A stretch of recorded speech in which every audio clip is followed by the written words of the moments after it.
أعوذ بالله من الشيطان الرجيم. بسم الله الرحمن الرحيم. إن الحمد لله نحمده ونستعينه ونستغفره ونعوذ بالله من شرور أنفسنا ومن سيئات أعمالنا من يهده الله فلا مضل له ومن يضلل فلا هادي له وأشهد أن لا إله إلا الله وحده لا شريك له وأشهد أن محمدا عبده ورسوله. بعد أعوذ بالله من الشيطان الرجيم. يا أيها الذين آمنوا اتقوا الله حق تقاته ولا تموتن إلا وأنتم مسلمون. يا أيها الناس اتقوا ربكم الذي خلقكم من نفس واحدة وخلق منها زوجها وبث منهما رجالا كثيرا ونساء واتقوا الله الذي تساءلون به والأرحام إن الله كان عليكم رقيبا. يا أيها الذين آمنوا اتقوا الله وقولوا قولا سديدا يصلح لكم أعمالكم ويغفر لكم ذنوبكم ومن يطع الله ورسوله فقد فاز فوزا عظيما. أما بعد فإن أصدق الحديث كتاب الله وخير الهدي هدي محمد صلى الله عليه وسلم وشر الأمور محدثاتها وكل محدثة بدعة وكل بدعة ضلالة وكل ضلالة في النار. அகிலங்களை எல்லாம் படைத்தாளுகின்ற ஏகவல்லோன் அல்லாஹ் ஒருவனுக்கு புகழ் அனைத்தும் அல்ஹம்துலில்லாஹ். அவன் தனித்தவன், தன்னிகரற்றவன், தனக்குமே இல்லாதவன். அவனிடத்திலேயே பாவ மன்னிப்பையும் நேர்வழியும் ஏற்றிருக்கின்றோம். அவன் யாருக்கு நேர்வழி காட்டினானோ அவர்களை எவராலும் வழிகெடுத்து விட முடியாது. அவன் யாருக்கு நேர்வழி காட்டவில்லையோ அவர்களுக்கு வேறு எவராலும் நேர்வழி காட்டிவிடவும் முடியாது. புனிதமிக்க ஜும்மா கடமை நிறைவேற்றுவதற்காக நேர காலத்தோடு இங்கு வந்திருக்கும் அல்லாஹ் நல்லடியார்களே, அன்புக்குரிய இஸ்லாமிய சகோதர சகோதரிகளே, அந்த ஏகவல்லம் தத்துவங்கள் மூலம் எவற்றையெல்லாம் எங்கள் வாழ்க்கையிலே எடுத்து நடந்தால் மறுமையிலே வெற்றி பெறலாம் என்று ஏவினானோ அவற்றை முடிந்தவரை எங்கள் வாழ்க்கையில் எடுத்து நடப்பதற்கும், எதுவெல்லாம் கூடாது ஹராம் என்று எங்களை விட்டு தடுத்தானோ அவற்றிலிருந்து முற்றுமுழுதாக விலகி நடப்பதற்கும் அந்த ஏக இறைவன் நம் அனைவருக்கும் அது புரிவானாக. அன்புக்குரிய சகோதர சகோதரிகளே, புனிதமிக்க ரமலான் மாதத்தின் இந்த வருடத்தினுடைய ரமலான் மாதத்தின் கடைசி ஜும்மாவிலே 25வது நோன்பை நோற்றுவர்களாக நாங்கள் அமர்ந்திருக்கின்றோம். இந்த ரமலான் மாதத்தை பொறுத்த வரைக்கும் அல்லாஹ் தஆலா இறையச்சத்தை ஏற்படுத்த ஒவ்வொரு மோமினும் அந்த தக்வா என்று சொல்லக்கூடிய இறையச்சத்தை பெற்றுக்கொள்ள வேண்டும் என்ற நோக்கத்திற்காக வேண்டி இந்த நோன்பை கடமையாக்கி இருக்கிறார் என்பதை அல்லாஹ் தஆலா குர்ஆனில் மிக தெளிவாக சொல்லி காட்டுகிறார். இந்த இறையச்சத்தின் ஊடாக இன்னும் ஒரு முக்கியமான ஒரு மாற்றத்தினை, முக்கியமான ஒரு அமலை இந்த ரமலான் எங்களிடத்தில் எதிர்பார்க்கிறது. அதை நபி ஸல்லல்லாஹு அலைஹி வஸல்லம் அவர்கள் இந்த ரமலான் தொடர்பான பல்வேறு வகையான செய்திகளில் எங்களுக்கு சொல்லி காட்டுகிறார்கள். அந்த விஷயம்தான் நாங்கள்லாம் அடிக்கடி கேள்விப்படக்கூடிய ரமலான் தொடர்பான அந்த ஹதீஸ் தான்.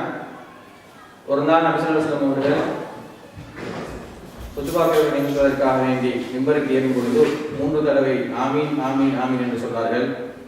அதற்கு விளக்கம் கேட்கப்பட்ட பொழுது நபி அவர்கள் சொன்ன செய்தி, ஜிப்ரீல் அலைஹிஸ்ஸலாம் அவர்கள் வந்து என்னிடத்திலே 3 பிரார்த்தனை செய்தார்கள். அதற்கு நான் ஆமீன் சொன்னேன் என்று சொன்னார்கள். அதில் ஒன்று என்னவென்று சொன்னால், யார் ரமலான் மாதத்தை அடைந்தும் அதன் மூலம் அவன் பாவ மன்னிப்பை பெற்றுக்கொள்ளவில்லையோ அவன் நாசமடையட்டும் என்று ஜிப்ரீல் அலைஹிஸ்ஸலாம் அவர்கள் பதுவா செய்தார்கள். அதற்கு நான் ஆமீன் சொன்னேன் என்ற செய்தியை சொல்கிறார்கள். இந்த ரமலான் தொடர்பாக வரக்கூடிய இன்னும் பல செய்திகளை நாங்கள் பார்த்தோம் என்று சொன்னால், இந்த பாவ மன்னிப்பு என்பது மிக முக்கியமான ஒரு விஷயமாக ரமலானோடு மாத்திரமல்ல, மனிதனுடைய வாழ்க்கையிலே, ஒரு மூமினுடைய வாழ்க்கையிலே அன்றாடம் கண்டிப்பாக கலந்திருக்க வேண்டிய ஒரு முக்கியமான ஒரு அமலாக, ஒரு அம்சமாக இருக்க வேண்டும் என்று மாத்திரம் என்று சொல்லி காட்டுகிறது. அது குறிப்பாக ரமலானை பற்றி சொல்லுகின்ற பொழுது நபி அவர்கள் சொல்கிறார்கள், யார் நன்மை எதிர்பார்த்து நம்பிக்கையோடு நோன்பு நோக்கிறார்களோ அவருடைய முன்பாவங்கள் எல்லாம் மன்னிக்கப்படும். அதே போல யார் நம்பிக்கையுடனும் நன்மை எதிர்பார்த்து இறைவிலே நின்று வணங்குகிறாரோ அவருடைய முன்பாவங்கள் எல்லாம் மன்னிக்கப்படும். இப்படி எல்லா விஷயத்திலும் பாவ மன்னிப்பை உட்படுத்தக்கூடிய ஒரு செய்தி நாங்கள் பார்க்கிறோம். அதே போல வளமையான என்னுடைய அமல்களை எடுத்துக்கொண்டாலும் தொழுகை என்பது முக்கியமான முதன்மைப்படுத்தப்படக்கூடிய ஒரு அமலாக இருக்கிறது. இந்த தொழுகையோடு சம்பந்தப்பட்டு வரக்கூடிய எல்லா விஷயத்தையும் நாங்கள் பார்த்தோம் என்று சொன்னால், இந்த பாவ மன்னிப்பை தொடர்புபடுத்தான் நபி அவர்கள் சொல்லிக் கொண்டிருக்கிறார்கள். அதாவது ஒரு மனிதன் உழு செய்யறான் என்று சொன்னால் அந்த உழு செய்வதன் மூலமாக அந்த உறுப்புகள் வழியாக அவருடைய பாவம் வெளியேறுகிறது. அந்த தண்ணீர் எப்படி வழிந்தொழுகிறதோ இது போல் அவனுடைய பாவங்கள் அந்த உறுப்புகள் வழியாக வெளியேறுகிறது என்று சொன்னார்கள். அதே போல ஒவ்வொரு பரலான தொழுகைக்கும் இடைப்பட்ட நேரத்தில் உள்ள லோகர் தொழுவோம் என்று சொன்னால் அது அடுத்த அசர் தொழுகை வரைக்கும் உள்ள பாவங்களுக்கு பரிகாரமாக ஆகிவிடுகிறது, சிறிய பாவங்கள். அதே போல ஒரு ஜும்மா இன்னொரு ஜும்மாவுக்கு இடையிலான பாவங்களுக்கு பரிகாரமாக ஆகிவிடுகிறது. இப்படி ஒவ்வொரு சந்தர்ப்பத்திலும் இந்த பாவ மன்னிப்பை பற்றி சொல்லக்கூடிய செய்தி நாங்கள் பார்க்கிறோம். அதே போல தொழுகைக்குள்ளா நாம் எடுத்துக்கொண்டாலும் கூட தொழுகையில தக்பீர் கட்டியுடன் நாம் ஓதக்கூடிய ஆரம்ப துவா அல்லாஹும்ம பாரிக் பைனி வ பைன ஹத்தாயா என்று ஓதக்கூடிய அந்த துவா இருக்கிறது. அதில் நாம் கேட்கக்கூடிய செய்தி என்னவென்று சொன்னால், கிழக்குக்கும் மேற்குக்கும் இடையிலே உள்ள தூரத்தை போல எனக்கும் பாவத்துக்கும் இடையிலே தூரத்தை ஏற்படுத்துவதாக, பாவத்திலிருந்து மனிதன் விலகி நடக்க வேண்டும் என்ற அடிப்படையில் தான் அந்த அமல்களே அமைந்திருக்கிறது. அது மாத்திரமல்லாமல் தொழுகை முடித்தவுடன் நபி அவர்கள் சொன்ன செய்தி என்ன? முதலாவதாக அல்லாஹ் அக்பர் என்று சொல்லுவார்கள், அதற்கு பின்னால் அஸ்தக்ஃபிருல்லாஹ் என்று 3 முறை சொல்லுவார்கள். இறைவா என்னை மன்னித்து விடு என்ற அந்த செய்தி சொல்லுவார்கள். இப்படி பாவ மன்னிப்பு என்று சொல்லக்கூடிய இந்த அம்சம் இருக்கிறதே, இது மனிதனை விட்டு பிரிக்க முடியாத ஒரு அம்சமாக, ஒரு மூமினை பொறுத்த வரைக்கும், ஒரு முஸ்லிமை பொறுத்த வரைக்கும் அது பிரிக்க முடியாத ஒரு அம்சமாக இருக்கிறது. அது எங்களுடைய வாழ்க்கையிலே அன்றாடம் இருக்க வேண்டிய ஒரு விஷயமாகவும் இருக்கிறது.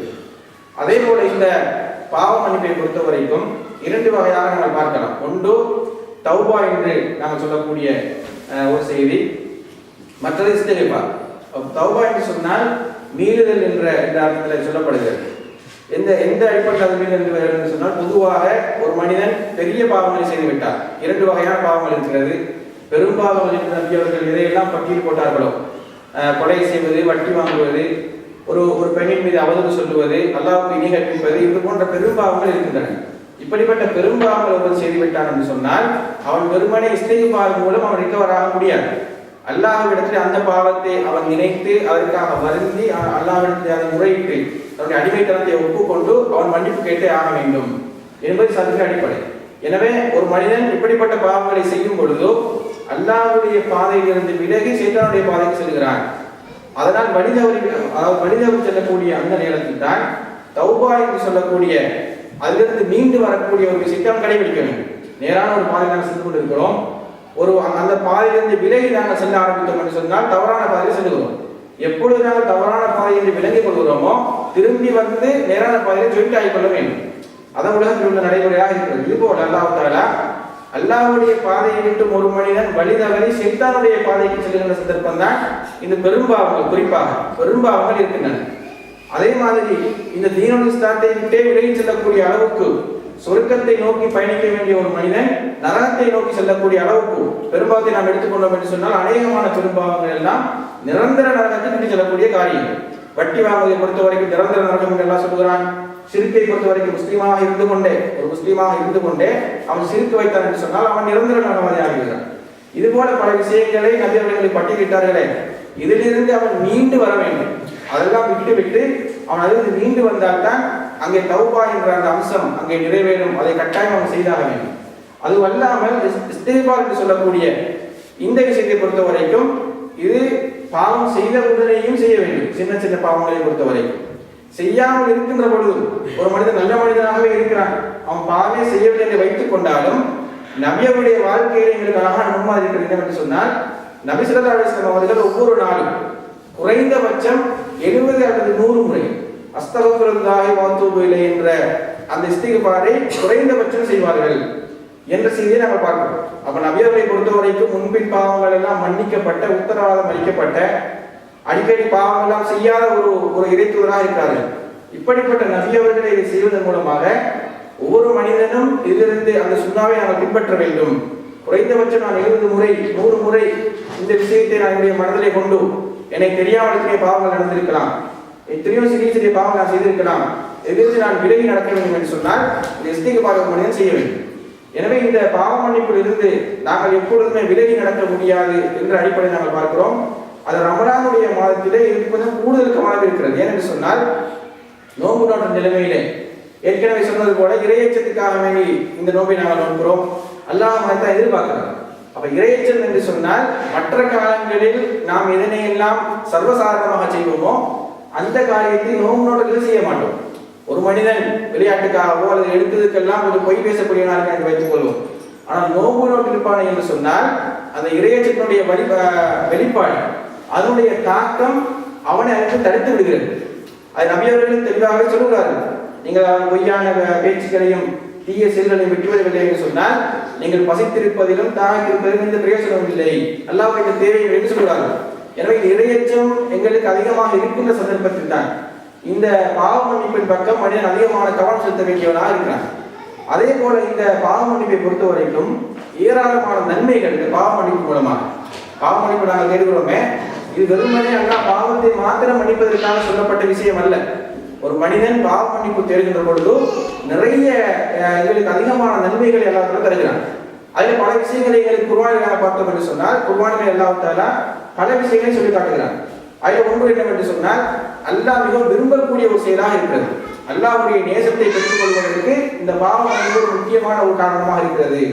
அதே போல அல்லாஹ் தஆலா சொல்லி காட்டுகிறான், நூஹ் நபி அவர்கள் தன்னுடைய சமுதாயத்தில் சொன்ன செய்தியை சொல்லி காட்டுகிறான், நீங்கள் திரும்பி அல்லாஹ்வுடைய பாவ மன்னிப்பு தேடினால் அல்லாஹ் தஆலா வானத்தில் இருந்தவர்களுக்கு மழையை பொழிவிப்பான். மழையை பொறுத்த வரைக்கும் அதாவது இந்த இந்த உலகத்திலே கிடைக்கின்ற மிகப்பெரிய ஒரு அற்புடை. விவசாயம் போன்ற பல்வேறு வகையான உற்பத்திகளை பெருக்கிக் கொள்வதற்கு மழை ஒரு முக்கிய காரணமாக இருக்கிறது. எனவே மழையை உங்களுக்கு அல்லாஹ் தஆலா தருவான். உங்களுடைய செல்வத்தை அவன் பெருக்குவான். எதற்காக நாங்கள் பின்னால் ஓடிக்கொண்டிருக்கிறோமோ, எந்த துனியாவை நோக்கி நாங்கள் அயராது உழைத்துக் கொண்டிருக்கிறோமோ, இந்த விஷயத்தை அல்லாஹ் உங்கள் காலில் கொண்டு வந்து தருவான் என்ற அடிப்படையில் சொல்லக்கூடிய செய்தியை நாங்கள் பார்க்கிறோம். அதே போல இதற்காக வேண்டி பல நன்மைகளை அல்லாஹ் தஆலா வைத்திருக்கிறான். எந்த அளவுக்கு என்று சொன்னால், அல்லாஹ் தஆலா நபியவர் சொல்லி காட்டுகிறார்கள், ஒரு மனிதன் பாவ மன்னிப்பு கேட்கும் பொழுதோ அல்லாஹ் தஆலா அளவில்லாத மகிழ்ச்சி அடைகிறான். ஒரு மனிதன் பொதுவாக பாவம் செய்துவிட்டார் என்று சொன்னால், அவன் அல்லாஹ்வுடன் இருப்பதாக நம்பி எனக்கு அல்லாஹ்வை விட்டால் வேறு இடமில்லை, போக்கிடமில்லை என்ற அந்த ஒரு உணர்வை அவன் ஏற்றுக்கொண்ட நிலைமையிலே அவன் பாவ மன்னிப்பு கேட்கும் பொழுது நபியவர் அழகான முறையில் ஒரு உதாரணத்தை சொல்லி கூட இதை சொல்லி காட்டுவார்கள். ஒரு பாலைவனத்தை பிரயாணம் செய்யக்கூடிய ஒரு மனிதன் அவன் தனக்கு தேவையான உணவு மற்றும் அதே போல தண்ணீரை எடுத்துக்கொண்டு செல்கிறான். அவன் வெகு தூரம் செல்லும் பொழுதோ களைப்பின் காரணமாக ஒரு இடத்திலே அந்த ஒட்டகத்தை கட்டி போட்டுவிட்டு கொஞ்ச நேரம் தூங்கி விடுகிறான். தூங்கிவிட்டு எழுந்து பார்க்கும் பொழுது அந்த ஒட்டகம் அவன் கண் முன்னே இல்லை. அவன் அங்கு மீண்டும் அழைத்து தேடி பார்க்கிறான். கண்ணு கிட்ட தூரம் வரைக்கும் அவனுக்கு அந்த ஒட்டகம் கிடைக்கவில்லை. அந்த பாலைவன மண்ணிலே ஒட்டகம் இல்லை என்று சொன்னால் அந்த பாலைவனத்தை கடந்து செல்லவும் முடியாது. ஒரு காலை வைத்தால் அந்த காலுக்குள்ளே மணலுக்குள்ளே அந்த கால் வந்து குறைந்து கொள்ளும். அதனால தான் ஒட்டகத்தை எல்லாம் கேட்டுவாறு படைத்திருக்கிறான். அது பாலைவன கப்பல் என்று சொல்லுவார்கள். அப்படிப்பட்ட அற்புதமான ஒரு படைப்பாக நான் படைத்திருக்கிறான். அப்போ மனிதனுக்கு நடந்து செல்ல முடியாது. இன்றைய காலத்தை போல பாதைகள் எதுவும் இல்லை, அதே போல தொலைபேசி வசதிகள் இல்லை. இப்படி இருக்கும் பொழுதோ அந்த பாலைவனத்தில் இருந்து சாக வேண்டியதுதான் என்பது அவருடைய முடிவாக இருக்கும். அந்த ஒட்டகம் இருந்தால் தான் அவன் கடந்து செல்ல முடியும். அதாவது சில நாட்களுக்கு அவன் உயிர் வாழ்வதாக இருந்தால் அதிலே உணவு தண்ணீர் அதிலே இருக்கிறது. ஒன்றுமே இல்லை என்ற நிலைமை வந்த பொழுதோ அவன் தேடி தேடி பார்த்துவிட்டு அயர்ந்து மீண்டும் ஒரு முறை அங்கே தூங்கி விடுகிறான். தூங்கி விழித்து பார்க்கும் பொழுது அவன் கண் முன்னே அந்த ஒட்டகம் அப்படியே நிற்கிறது. அதிலே வந்து தண்ணீரும் இருக்கிறது, உணவும் இருக்கிறது. இதை பார்த்த மாத்திரத்தில் அவன் சந்தோஷத்தின் காரணமாக இழந்து அவர் போன உயிர் திரும்பி வந்தது போல என்று சொல்லுவோமே, இது போன்ற ஒரு நிலைமையை அவன் அடைந்த போதோ அவன் எப்படி சந்தோஷப்படான்னு சொன்னால், அல்லாஹ்வுக்கு நன்றி செலுத்துவதற்காக வேண்டி அவன் வார்த்தையிலே ஒரு தடுமாற்றம் அடைந்து, யாரெல்லாம் நீ எனது அடிமை, நான் உனது எஜமான் சொல்லிவிடுகிறான். தலைகால் புரியாத சந்தோஷம் என்று சொல்லுவோமே, இது போல அவன் சொல்லுவதை நபியவர் சொல்லி காட்டுகிறார்கள். இதை விட அல்லாஹ் தான் மகிழ்ச்சி அடைகிறான். நாளைக்கு ஒரு மனிதன் வந்து ஒரு தவறு செய்துவிட்டால் அவனை மகிழ்ச்சியோடு ஏன் அதை ஏற்றுக்கொள்ள வேண்டும். இதுதான் அல்லாஹ்வுடைய மிகப்பெரிய ஒரு அருளாக இருக்கிறது. அவன் அல்லாஹ் அதாவது அல்குர்ஆனிலே அவனை பற்றி அறிமுகப்படுத்தும் பொழுது கூட இந்த மன்னிப்பை பற்றி சொல்லுகின்ற இடத்துல எல்லாம் வல்லாஹு கஃபூருர் ரஹீம், அவன் மன்னிக்கக்கூடியவனாகவும் உங்கள் மீது அளவற்ற அருள் கொண்டவனாகவும் இருக்கிறான், மிகவும் அன்புடையவனாகவும் இருக்கிறான் என்ற செய்தியை அல்லாஹ் சொல்லிக்காட்டு நம்ம பார்க்கிறோம். ஏன்னா அன்பு சகோதரர்களே, இந்த பாவ மன்னிப்பிலிருந்து ஒரு மனிதன் எந்த நேரத்திலும் விலகி இருக்க முடியாது என்பதை நாங்கள் விளங்கிக் கொள்ள வேண்டும். அதே நேரம் இந்த பாவ மன்னிப்பு இன்னும் ஒரு முக்கியமான ஒரு நன்மையை எங்களுக்கு தருகிறது என்று சொன்னால், அதுதான் முக்கியமான இந்த மனிதனுடைய முஸ்லிம்களுடைய வாழ்க்கையின் முக்கிய இலக்காக இருக்கக்கூடிய சொர்க்கத்தை பெற்றுத்தரக்கூடியதற்கு இது ஒரு காரணமாக இருக்கிறது. சொர்க்கத்தை பெற்றுத்தர வேண்டும் என்று சொன்னால், ஒரு மனிதன் பாவ மன்னிப்பே கேட்கவில்லை, நல்ல முறையெல்லாம் செய்கிறான், ஆனால் பாவ மன்னிப்பு அவன் கேட்கவில்லை என்று சொன்னால், அவன் தௌபா செய்யவில்லை என்று சொன்னார். என்றால் பாவம் செய்யக்கூடியவன் தான் மனிதனாக இருக்கிறான். நபியவர்கள் சொல்கிறார்கள், நீங்கள் பாவமே செய்யாத ஒரு சமுதாயமாக இருப்பீர்கள் என்று சொன்னால் அல்லாஹ் தஆலா உங்களை எல்லாம் அழித்து விடுவான். பாவமே செய்யவில்லை என்று சொன்னால் அப்படிப்பட்ட ஒரு மனிதனை எல்லாம் படைக்கவில்லை. ஏன்னா பாவம் செய்யாத ஒரு படைப்பை எல்லாம் படைத்திருக்கிறான். மலக்குகளை படைத்து அவர்களுக்கு வந்து அல்லாஹ் ஏவியை தவிர வேறு எந்த மாற்றமும் செய்ய மாட்டார்கள். பாவம் செய்வதையோ அல்லது அதற்கு மாற்றம் செய்வதை நினைக்க மாட்டார்கள். அப்படிப்பட்ட ஒரு படைப்பு இருக்கும் பொழுது அல்லாஹ் படைக்கிறான். எப்படி என்று சொன்னால், மனிதனை படைக்க வேண்டும், அவன் பாவம் செய்யக்கூடியவனாக இருக்க வேண்டும், அதுக்கு பிறகு அவன் மன்னிப்பு கேட்க வேண்டும் என்ற ஒரு அமைப்பிலே படைக்கிறான். அப்ப நபி சொல்லி காட்டுகிறார்கள், நீங்கள் பாவமே செய்யாவிட்டால் உங்களை அழித்து விடுவான். அழித்து விட்டு பாவம் செய்து மன்னிப்பு கேட்பார்களே, திருந்திக் கொள்வார்களே, இப்படிப்பட்ட ஒரு சமுதாயத்தை அல்லாஹ் உண்டாக்குவான் என்று செய்து சொல்கிறார்கள். அப்ப இதுல என்ன சொன்னால், மனிதனாக இருக்கக்கூடிய யாருமே பாவம் செய்யாமல் இருக்க முடியாது. அவன் பாவம் நடந்துவிடும். அப்ப பாவம் நடந்தால் என்ன செய்ய வேண்டும் என்பதை திருக்குறான்களுக்கு அழகான பல இடங்கள் வழிகாட்டுகிறது.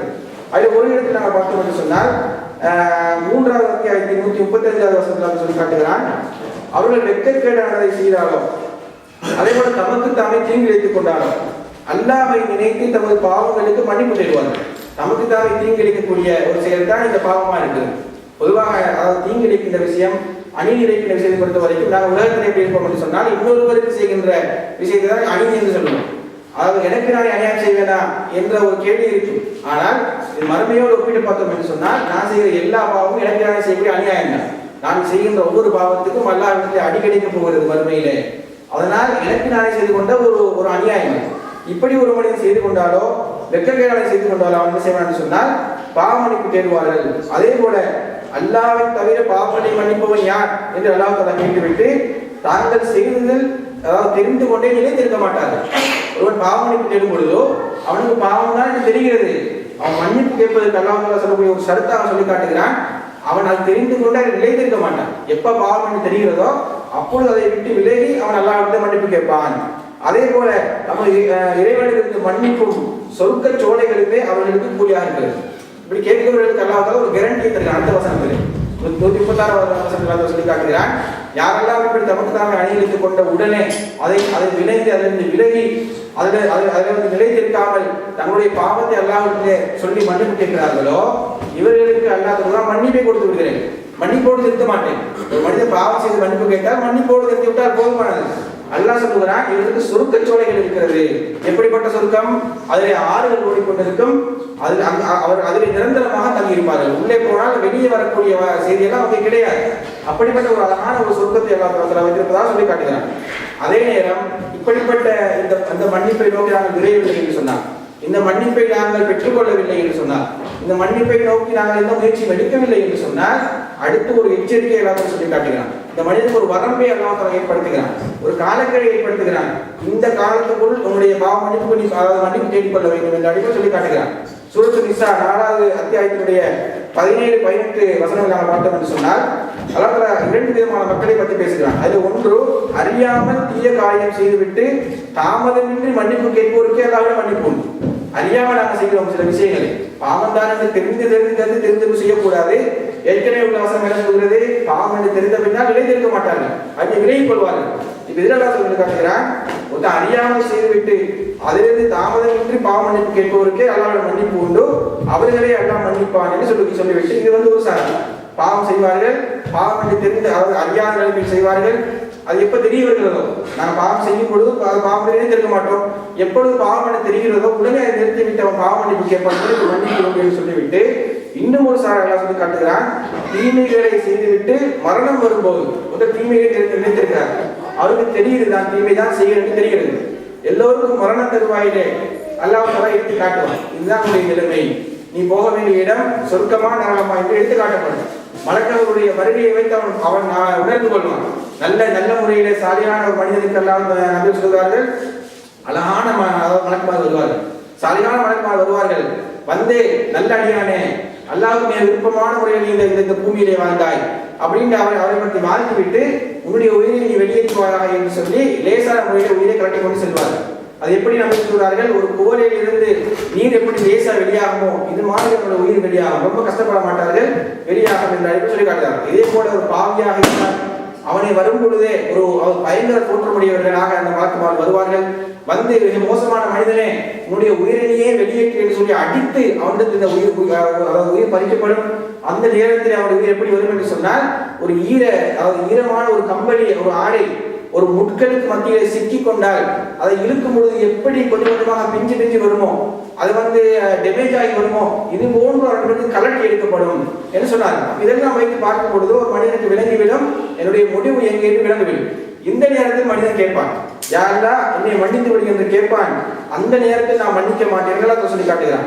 அதே போல யாரெல்லாம் நிராகரித்த நிலைமையிலேயே குஃப்ரு வைத்த நிலைமையிலேயே அல்லாஹ்வை மறுத்த நிலைமையிலே மன்னிக்கிறார்களோ இவர்களுக்கு என்ன செய்யாது, மன்னிப்பு கிடையாது என்று சொல்லிவிட்டு அவர்களுக்கு துன்புறுத்தும் வேதனை உண்டு என்ன செய்தி அல்லாஹ் சொல்லி காட்டுகிறான். 2 முக்கியமான செய்தி நான் பார்த்தோம் என்று சொன்னால், சொர்க்கம் செல்ல வேண்டும் என்று சொன்னால் நாம் மன்னிப்பு என்ற அந்த விஷயத்தை அறிந்து கொள்ள வேண்டும். அது குறிப்பாக இந்த ரமலான் மாதத்தில் நபி அவர்கள் சொன்னது போல இந்த ரமலானை அடைந்தும் நான் பாவ மன்னிப்பை பெற்றுக்கொள்ளவில்லை என்று சொன்னால் அந்த அவர் நபியவர் சொன்னது போல நாசமடைந்தவர்களில் ஆகி விடுவேன் என்பதை நாங்கள் விளங்கிக் கொள்ள வேண்டும். அல்லாஹ் தஆலா தரக்கூடிய பல வகையான ஆப்பர்ச்சுனிட்டி, நல்ல நல்ல சந்தர்ப்பங்களை தந்துவிட்டு அதை நாங்கள் வீணாக்கி விட்டோம் என்று சொன்னால் இந்த துஆவில் நபி அவர்கள் கேட்ட இந்த துஆவுக்கு நல்ல ஒரு அர்த்தம் இருக்கத்தான் செய்கிறது. இவ்வளவெல்லாம் நாங்கள் அதாவது நோன்பு நோற்றாலும் நமக்கு பாவ மன்னிப்பு, இரவில் நின்று வணங்கினாலும் பாவ மன்னிப்பு, தொழிலாலும் பாவ மன்னிப்பு என்று இப்படி மன்னிப்பை அள்ளி அள்ளி வழங்கிக் கொள்ளக்கூடிய இந்த நேரத்திலே நாங்கள் அதை வீணடித்து விட்டோம் என்று சொன்னால், என்னுடைய மற்ற இரவுகளைப் போல இந்த இரவுகளை நான் கழித்து விட்டேன் என்று சொன்னால், நோன்பு நேற்று நோற்றதை வெறுமனே மதித்திருப்பது தாய்த்திருப்பது நான் என்று சொன்னால், அப்ப நபியோட இந்த துஆவுக்கு ஒரு வெளி இருக்கத்தான் செய்கிறது. அது நாசமாவது சந்தேகம் இல்லை என்று நாங்கள் விளங்கிக் கொள்ள வேண்டும். எனவே அன்புக்குரிய சகோதரர்களே, இந்த இந்த அதாவது பாவ மன்னிப்பை பொறுத்த வரைக்கும் எல்லாருமே விலகி தான் வைத்திருக்கிறோம். பாவ மன்னிப்பு கேட்க வேண்டும், தௌபா செய்ய வேண்டும், விலகி வைத்திருக்கிறோம். ஆனா எப்படி கேட்க வேண்டும் என்பதே மார்க்கம் எங்களுக்கு சொல்லுகிறது. நான் நினைச்ச மாதிரி பாவ மன்னிப்பு தேட முடியாது.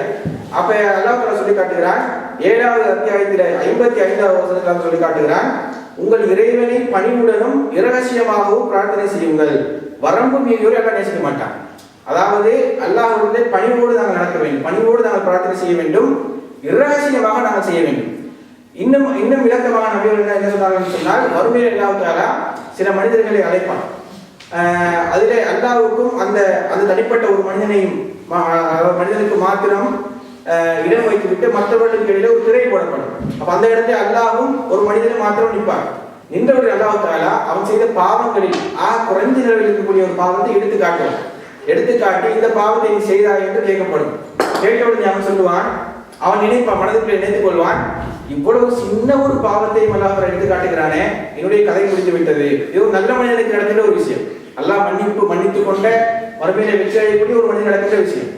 அப்ப அவன் சொல்லுவான், அவன் நினைத்துக் கொள்வான், எனக்கு இதற்கு பின்னால் நான் இது ஒரு சின்ன பாவம், என்ன கணக்கில் ஒரு சின்ன பாவம், இதை கூட அல்லாஹ் விட்டு வைக்காம எடுத்து காட்டுகிறானே, அடுத்த பாவத்தை எடுத்தால் நான் என்ன ஆவது என்று கதை கொண்டிருப்பது அல்லாஹ் சொல்லுவான், இந்த பாவத்தை நீ செய்தாயா என்று கேட்பான். ஆமென்று ஒத்துக்கொள்வான். அப்ப அல்லாஹ் சொல்லுவான், நீ உலகத்தில் வாழும்போது நீயும் இதை மறைத்திருந்தாய், நானும் மற்றவர்கள் தெரியாமல் மறைத்து விட்டேன். இப்பொழுது நான் உனக்கு மன்னித்து இந்த கோடானோடி மக்களுக்கு மத்தியிலே மன்னித்து விடுகிறேன், மறைத்து விடுகிறேன், போ என்று அவனை அனுப்பி விடுவான் சொன்னார். அப்ப என்ன சொல்றான்னு சொன்னால், ஒரு பாவம் செய்த ஒரு மனிதன் அதை பகிரங்கப்படுத்தக்கூடாது, மற்றவர்களுக்கு மத்தியிலே அதை பகிரங்கப்படுத்திக் கொண்டிருக்க கூடாது செய்து கூடாது. ஆனால் இன்று நாங்கள் பார்க்கிறோம், குறிப்பாக இந்த ரமலான் மாதத்திலே பாவ மன்னிப்பு திருடம் என்ற பெயரில், தௌபா செய்கிறோம் என்ற பெயரில் பகிரங்கமான முறையிலே பாவ மன்னிப்பு செய்வதற்கு ஏற்பாடுகள் நடக்கிறது. அதாவது தௌபா என்ற ஒரு அம்சத்தை வைத்திருப்பார்கள். அது குறிப்பாக 27வது இரவை தேர்வு செய்து கொண்டு அந்த இரவில் என்ன செய்வான்னு சொன்னால், ஒரு உலமா மைக்ல சில விஷயங்களை சொல்லிக் கொடுப்பார். அவர் சொல்லிக் கொடுத்ததை அப்படியே அவர் ரிப்பீட் பண்ண வேண்டும் என்ற அடிப்படையில் இது அல்லாஹ் தஆலா இந்த வசனத்தில் எப்படி சொல்றான்னு சொன்னால், நீங்கள் பணிவுடனும் இரகசியமாக படைக்க வேண்டும். அதே நேரம் இப்படி செய்யாதவர்கள் யாருன்னு சொன்னால் வரம்பு மீறியவர்கள். வரம்பு மீறி அல்லாஹ் நேசிக்க மாட்டான். அப்ப நாங்க பாவ மன்னிப்பு தேடுவதை இப்படி பகிரங்கப்படுத்தணும் என்று சொன்னார். நான் செய்த பாவம் எனக்கும் அல்லாஹ்வுக்கும் இடைப்பட்ட விஷயம். நான் செய்த பாவத்தை எனக்கு யார் அந்த ஒரு உலமாவாக நின்று எனக்கு மைக்ல சொல்லி தருகிறாரோ, நான் அவர்கிட்ட போய் கேட்டு நான் பாவம் செய்யணும். பாவத்தை கேட்டுட்டு நான் இந்த பாவத்தை செய்ய கேட்டு சொல்லி இருந்தால் அப்போ ஒரு நியாயம் இருக்குமா? இவர்கிட்ட போய் சொல்லி நான் பாவம் அனுப்பிட்டு ஒரு நியாயம் இருக்கும். ஆனா அப்படி அல்லாமல் நான் தனிப்பட்ட முறையில் செய்த பாவங்களை நான் இரவிலே தொழுகையிலே இருக்கும் பொழுதோ, சர்தாவிலே இருக்கும் பொழுதோ, தனியிலே அதாவது இந்திய இரவிலே சஹருக்கு கொஞ்சம் முந்தின நேரத்திலே அல்லாஹ்விடத்திலே அழுது கண்ணீர் வடித்து நான் எனக்கு எப்படி முடியுமோ அப்படி கேட்க வேண்டும். அதைத்தான் மார்க்கங்களுக்கு போதிக்கிறது தவிர இப்படி கூட்டாக இருந்து கொண்டு எல்லாரும் செய்யக்கூடிய இவது காலாகாலமாக செய்கிறோம் எப்படி விடுவது என்ற அடிப்படையில பெரிய முக்திமாராக ஆபிஸ்மார்களாகத்தான் உலமாக்களுடைய பேர்கள் பட்டியல் போடப்பட்டு இந்த சோசியல் மீடியாக்களே வந்து கொண்டிருக்கிறது. ஆனால் நாங்கள் கவனிக்க பேசணும் என்று சொன்னால், இந்த மன்னிப்பை நாம் பெற வேண்டும் என்று சொன்னால் அது அல்லாஹ் ரசூல் சொன்ன மாதிரி அமையும். எனக்கு நினைச்ச மாதிரிலாம் செய்ய முடியாது. அழகான முறையில் ஒரு அறிஞர் சொன்னார், அதாவது இந்த தௌபாவை பற்றி சொல்லுகின்ற பொழுது இன்றைக்கு நடக்கின்ற சமுதாயத்தில் நடக்கிற தௌபாக்கள் இருக்கிறது, இந்த தௌபாவுக்காக வேண்டி இன்னொரு தௌபா செய்யணும். இந்த தௌபாவை இப்படி அல்லாஹ் சொல்லாத வழியில நான் சத்தம் போட்டு அதாவது அழுவது போல எப்படி சொல்றேன்னு சொன்னா, நீங்க அழுவதற்கு முயற்சி செய்யுங்கள், அழுகை வராவிட்டால் அழுவது போல நடிக்க வேண்டும் என்று சொல்லுவார். சொல்லித்தரும் பொழுது அப்படி சொல்லுவாரு. அவன் நடிப்பதெல்லாம் நினைத்து கொள்வானா? இது அதை வெளிப்படையாக விளையக்கூடிய ஒரு விஷயம். எனவே நாங்கள் அதாவது பாவ மன்னிப்பை பெற்றுக்கொள்ள வேண்டும். அதே போல அந்த பாவ மன்னிப்பை நான் எந்த அடிப்படையில நான் கேட்டால் அல்லாஹ் ஏற்றுக்கொள்வானோ அது எனக்கு தெரிந்த ஒரு அம்சமா இருக்கும். நான் செய்த பாவத்தை நான் சொல்லி எல்லாரும் கேட்க வேண்டும். அதே போல இந்த ரமலானின் கடைசி பத்திலே வரக்கூடிய இந்த எழுத்துக்களுடைய இரவுகளை பற்றி வருகின்ற செய்திகளை பார்த்தால் கூட நபிகள் சொல்கிறார்கள், அல்லாஹும்ம இன்னக அஃபுவுன் துஹிப்புல் அஃவ ஃபஅஃபு ஆயிஷா வந்து அப்படிங்கிறாங்க, அதாவது எழுத்துக்கள் அந்த இரவை நான் அடைந்து கொண்டால் நான் என்ன சொல்ல வேண்டும் என்று கேட்டவுடன் நபிகள் சொன்ன விஷயம் என்ன? அல்லாஹும்ம இன்னக அஃபுவுன் துஹிப்புல் அஃவ ஃபஅஃபு இந்த துஆவை நீங்கள் ஓதிக்கொள்ளுங்கள். இதை அதிகமாக ஒவ்வொரு இரவு நாங்கள் கேட்டோம் என்று சொன்னால் இதிலே அல்லாஹ் தஆலா விட்டு நாங்கள் மன்னிப்பு கேட்கிறோம். யாரெல்லாம் நீ மன்னிப்பை ஏற்கக்கூடியவன், நீ தான் மன்னிக்கக்கூடியவன், என்னை மன்னிக்கக்கூடிய என்ற அர்த்தம் தான் கேட்கிறோம். ஏன்னா அப்படி சொல்றாங்க இப்படிப்பட்ட அதாவது நூதனமான செய்வதில் நாங்கள் விடுபட்டு அல்லாஹ்விடத்தில் எப்படி பாவ மன்னிப்பு கேட்டால் அல்லாஹ் மன்னிப்பான் என்று அல்லாஹ் சொல்லி தருகிறார்கள். இதை நாங்கள் எங்களுடைய உள்ளத்தில் ஏந்தி அதன் அடிப்படையில் எங்களுடைய இந்த அம்சத்தை நாங்கள் அமைத்து இந்த ரமலான் முடிவதற்குள்ள இன்னும் ஒரு சில நாட்கள் தான் இருக்கிறது. இந்த நாட்களை நாங்கள் பயன்படுத்தி எனவே நாங்கள் அதாவது முழுமையான பாவ மன்னிப்பு எல்லாவற்றை பெற்றுக்கொண்ட நன்மக்களாக என்னுடைய மக்கள் புரிவாங்க.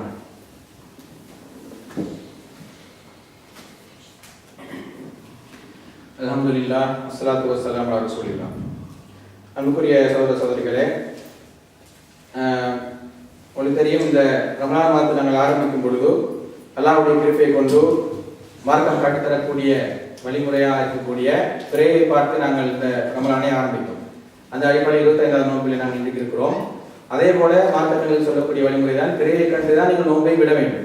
எப்படி பிறையை பார்த்து நோன்பு நோக்கிறீர்களோ அதே போல பிறையை கண்டு தான் நோன்பை விட வேண்டும். அதே போலதான் நாங்கள் பிறையை பார்த்து தான் நாங்கள் பெருநாளை தீர்மானிக்க வேண்டும் என்ற அடிப்படையில் என்னுடைய அமைப்பு ரீதியாக கடந்த அதாவது முஹர்ரம் மாதத்திலிருந்து போன அக்டோபரிலிருந்து யூகேல மாத்திரம் இந்த அது பிறை அவதானிக்கக்கூடிய ஒரு முயற்சி செய்து அல்லாஹ்வுடைய கிருபையை கொண்டு அதில் அதிகமான மாதங்கள் பிறை தென்பட்டிருக்கிறது.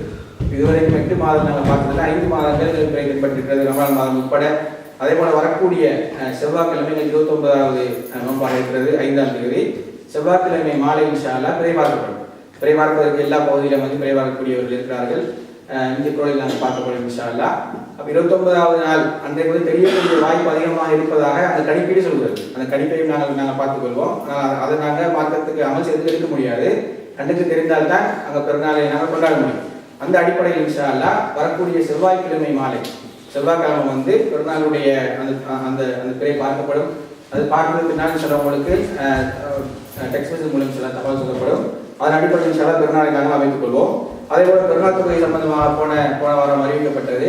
இந்த முறை கொஞ்சம் வேலியாக நாங்கள் பெருநாள் தொகையை அறிவித்திருக்கிறோம். 6:30 மணிக்கு இன்ஷா அல்லாஹ் பெருநாள் தொகை நடக்கும். அதாவது 2-3 காரணங்கள் இருக்கிறது. ஒன்று, நபி அவர்கள் முதலாவது செய்த வேலையாக அதுதான் அதிசயம் நாங்கள் பார்த்தோம். முதலாவது செஞ்ச வேலை கேட்டால் சுபஹ் தொழுவதற்கு பின்னால் அந்த சூரியன் அதாவது முழுமையாக உதிக்கும் வரை தொழுகை தொடரக்கூடாது. அந்த நேரம் கழிந்ததற்கு பின்னால் முதல் வேலையாக நபி அவர்கள் இந்த பெருநாள் தொழுதிருக்கிறார்கள். அப்போ நாங்கள் அந்த அடிப்படையில் வந்து ஒரு சுண்ணத்தாக இருக்கின்ற காரணத்தினாலும் அதே போல எங்களுக்கு பிற்படுத்துகிற சில சிக்கல்களும் இருக்கிறது. ஏன்னால் 7 மணி போல ஸ்கூல் நாளாக இருக்கிறதுனால ஸ்கூல் நடந்து போகக்கூடிய நிறைய பேர் இருக்கிறார்கள். அப்போ அவர்களே நாங்கள் கன்சிடர் பண்ண காரணத்தினால பிற்படுத்தினால் நிறைய பிற்படுத்த வேண்டி வரும். 10 மணிக்கு பிந்தி தான் வர தொழிக்க வேண்டி வரும். அப்போ அது வந்து அப்படி பிற்படுத்துறது ஒரு சுண்ணாவுக்கு மாற்றமாக இருக்கிறது என்ற அடிப்படையிலும் இதுக்கு முந்தின காலங்களில் நாங்கள் இவ்வளோ நேரத்தில் வைக்கல. அதுக்கு காரணம் என்னன்னு சொன்னால் எங்களுக்கு அந்த கவுன்சில் ஹோலோ அல்லது கிரவுண்டோ வந்து ஏரியா கிடைக்காம இருந்துச்சு. இந்த முறை வந்து எங்களுக்கு ஏரியா கிடைத்திருக்கிறது. இந்த சந்தர்ப்பத்தை நாங்கள் பயன்படுத்தி 6:30 மணிக்கு வைக்கிறதா முடிவு செஞ்சுக்கிறோம். அப்போ அந்த பெருநாளுக்கு அறிவித்தது பின்னால் ஒரு டெக்ஸ்ட் மெசேஜ் வரும் இன்ஷா அல்லாஹ். கிரவுண்டில் நாங்கள் தொழுவதாக இருந்தால் அதாவது காலநிலையை பொறுத்து கிரவுண்டில் தொழுவதாக இருந்தால் வெஸ்கிரீன் அந்த ராம் கிளப் பக்கத்தில் உள்ள அந்த கிரவுண்ட்லையும், அப்படி மழையாக இருக்கும் பட்சத்தில் செரிலேண்டில் உள்ள கிளப் ஹவுஸ்லையும் இன்ஷா அல்லாஹ் தொழுகை நடக்கும். சரியாக 6:30 மணிக்கு தொழுகை நடக்கிறதுனால கொஞ்சம் நேரத்தோடு எல்லாரும் வந்துட்டால் இன்ஷா அல்லாஹ் வசதியாக இருக்கும். அதே நேரம் கொஞ்சம் சிரமங்கள் இருக்கத்தான் செய்யும். அதாவது பிள்ளைகள் எழுப்பி அந்த கொண்டு வரதுல கொஞ்சம் கஷ்டம் இருக்கத்தான் செய்யும். அப்போ வருஷத்தில் ஒரு நாள் இந்த சுண்ணாவை நம்ம ஹேத்தாக்குவோம் அடிப்படையிலும் அல்லாஹ்வுக்காக வேண்டி எல்லாரும் ஒரு முயற்சி எடுத்து நாங்கள் இன்ஷா அல்லாஹ் இந்த விஷயத்தை நாங்கள் செய்து கொள்வோம். அந்த அடிப்படையில் நாங்கள் பெருநாள் தொழுகையை நாங்கள் அமைத்துக் கொள்வோம். எனவே அந்த அது சம்பந்தமான விஷயங்கள் நீங்கள் கேட்க விரும்பினால் நிர்வாகிகளை நீங்கள் கேட்டுக்கொள்ளலாம். டெக்ஸ்ட் மெசேஜ் மூலம் இன்ஷா அல்லாஹ் அந்த தகவல் உங்களுக்கு பரிமாறப்படும் இன்ஷா அல்லாஹ். அந்த அடிப்படையில் அமைத்துக் கொண்டு இந்த பயணம் உங்களுக்கு கொண்டு வருவாங்க.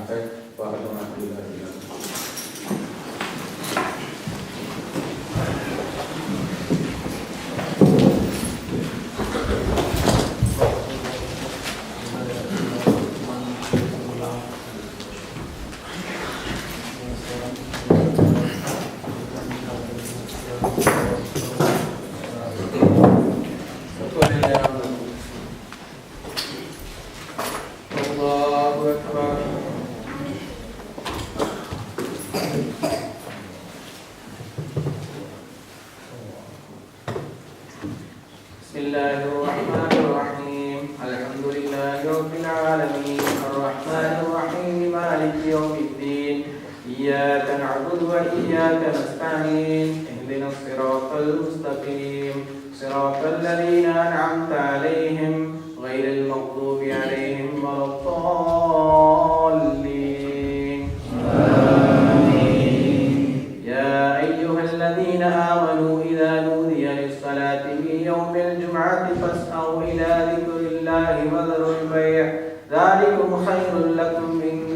تعلمون فإذا قضيت الصلاة فانتشروا في الأرض وابتغوا من فضل الله واذكروا الله كثيرا لعلكم تفلحون فإذا رأوا تجارة أو لهوا انفضوا إليها وتركوك قائما قل ما عند الله خير من اللهو ومن التجارة والله خير الرازقين. الله أكبر.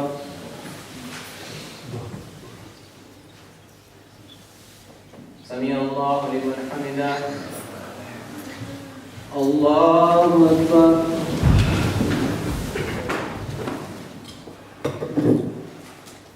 الله أكبر. الله أكبر.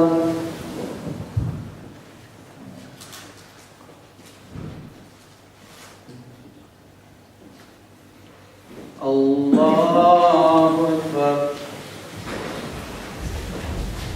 بسم الله الرحمن الرحيم الحمد لله رب العالمين الرحمن الرحيم مالك يوم الدين إياك نعبد وإياك نستعين اهدنا الصراط المستقيم صراط الذين أنعمت عليهم غير المغضوب عليهم ولا الضالين.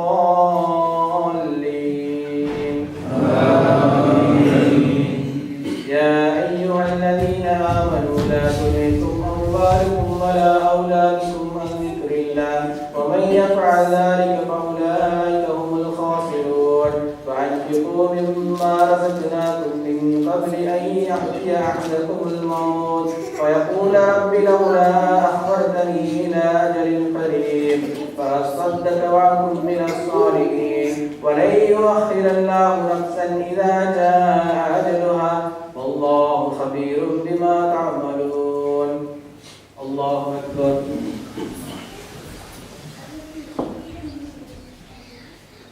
سمع الله لمن حمده. الله أكبر.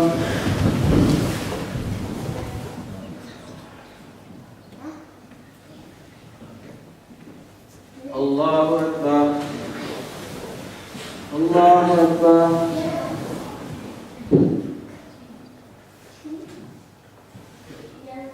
الله أكبر.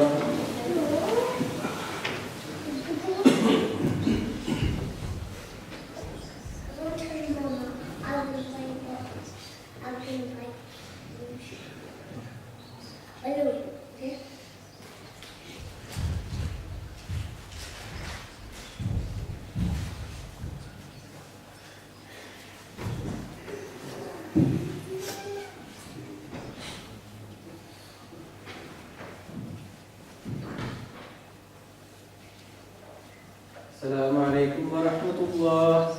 السلام عليكم ورحمة الله.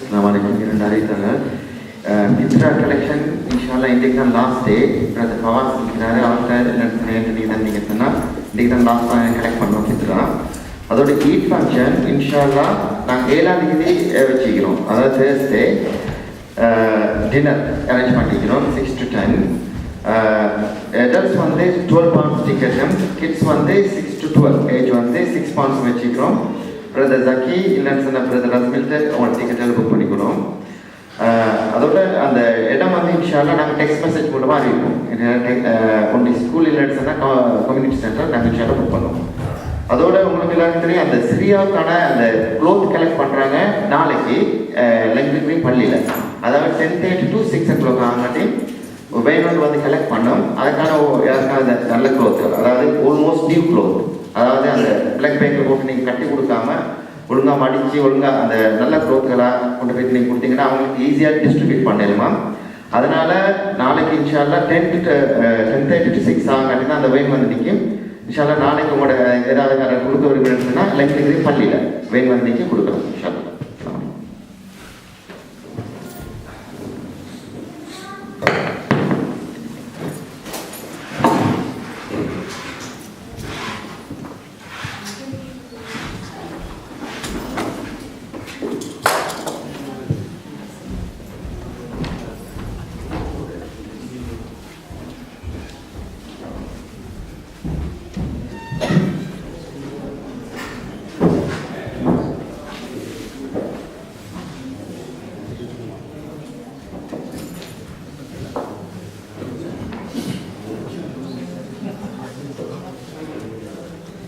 போட்டு